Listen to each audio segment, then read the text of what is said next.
नमस्ते दोस्तों।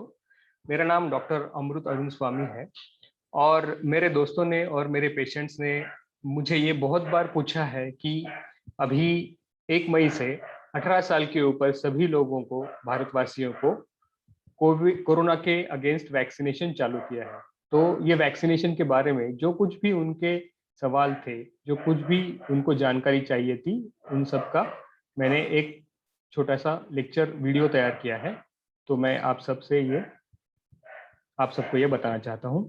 पहले मेरी जानकारी देता हूँ। मेरा नाम डॉक्टर अमृत अरुण स्वामी है। मैंने मेरा एमबीबीएस जेजे हॉस्पिटल मुंबई यहाँ से किया है। मैंने मेरा एमडी और डीएनबी कम्युनिटी मेडिसिन या सोशल एंड प्रिवेंटिव मेडिसिन ये सब्जेक्ट में Topiwala national medical college Mumbai यहाँ से किया है। अभी फिलहाल मैं अहमदनगर महाराष्ट्र यहाँ पे doctor Vithalrao Vikhe Patil foundation medical college में assistant professor in the department of community medicine बोल के काम कर रहा हूँ और मेरा शाम को क्लिनिक है, वहाँ पे मैं पेशेंट्स देखता हूँ। तो भारत में फिलहाल 2 तरह की वैक्सीन अवेलेबल है, एक है कोवैक्सीन और एक है कोविशील्ड। तो बहुत सारे लोगों ने मुझे ऐसा पूछा कि कोवैक्सीन या फिर कोविशील्ड, इन दोनों में से कौन सी वैक्सीन अच्छी है? तो दोस्तों, ये दोनों भी वैक्सीन अच्छी है। दोनों में से जो कौन सी भी वैक्सीन आपके यहाँ पे अवेलेबल है, आपको उपलब्ध है, वो आप कृपया करके आप ले लीजिए। फिर ये जो सवाल पूछते हैं, इनमें से सबसे अहम सवाल है कि जिन लोगों को पहले कोरोना की बीमारी हो चुकी है, उन लोगों ने ये टीका ये कोरोना की वैक्सीन लेनी चाहिए या नहीं? तो दोस्तों, जी हाँ, लेनी चाहिए, लेकिन ये याद रखिए कि ठीक होने के बाद 1.5 या 2 महीने रुकना चाहिए और उसके बाद वैक्सीन लेनी चाहिए, ठीक है? इसका मतलब अगर आपको खांसी थी, बुखार था, आप एडमिट थे, तो पूरा ट्रीटमेंट होने के बाद, डिस्चार्ज होने के बाद जब आपको बुखार, खांसी, बदन दर्द, सिर दर्द ये सब कम होगा और वहां से लेके अगले 2 महीने तक, 1.5 महीने तक आपको रुकना है और उसके बाद ये आपको टीका लगवाना है। दूसरा सवाल, टीकाकरण केंद्र पर क्या सावधानी बरतनी चाहिए? तो सबसे अहम इसका जवाब है कि भीड़ नहीं करनी चाहिए। दोस्तों प्लीज, जब आप वैक्सीन करने के लिए जाएंगे, जब आप कौन से भी अस्पताल में जाएंगे, तब वहां पे भीड़ बिल्कुल मत नहीं करना है आपको। तो भीड़ नहीं करना है, 2 गज की दूरी आपको रखनी है, मास्क पहन के जाना है कंपलसरी। घर के बाहर आप जब निकले तब आपको मास्क पहनना ही पहनना है, ठीक है?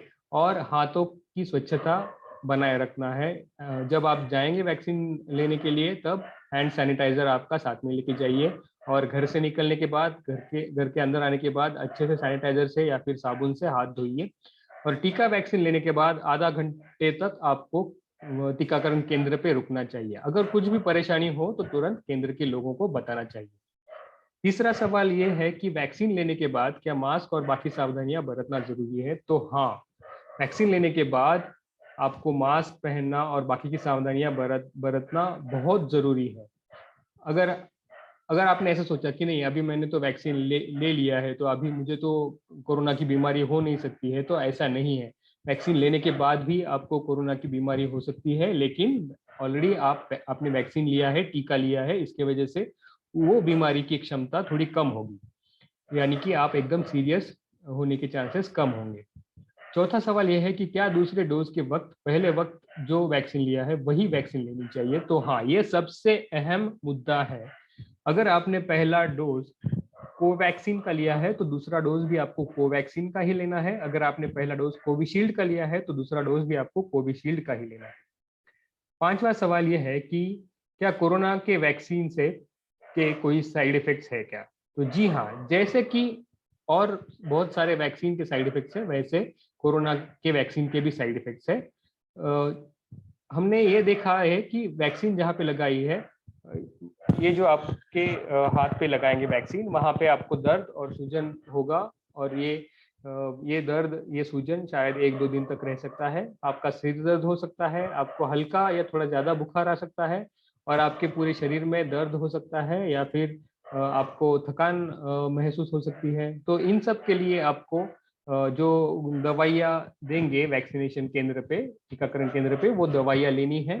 अगर दवाई नहीं दिया है तो आपको पैरासिटामोल का एक गोली जो 500 मिलीग्राम का है, जो क्रोसिन का गोली रहता है नीले पर्ची का, वो गोली आप दिन में 1 या 2 बार ले सकते हैं। क्या औरतों ने महीने का पीरियड्स के वक्त वैक्सीन लेना चाहिए? ठीक है, ये मैंने बहुत सारे लोगों से सुना है कि उनको व्हाट्सएप पे मैसेज आया है, फेसबुक पे मैसेज आया है कि औरतों ने पीरियड्स के टाइम पे वैक्सीन नहीं लेना चाहिए। तो ये सरासर गलत बात है, सरासर गलत इंफॉर्मेशन है। पीरियड्स के टाइम पे औरतें वैक्सीन ले सकती है। गायनाकोलॉजिस्ट लोगों ने ये तय किया है कि वैक्सीन पीरियड्स में ले सकते हैं।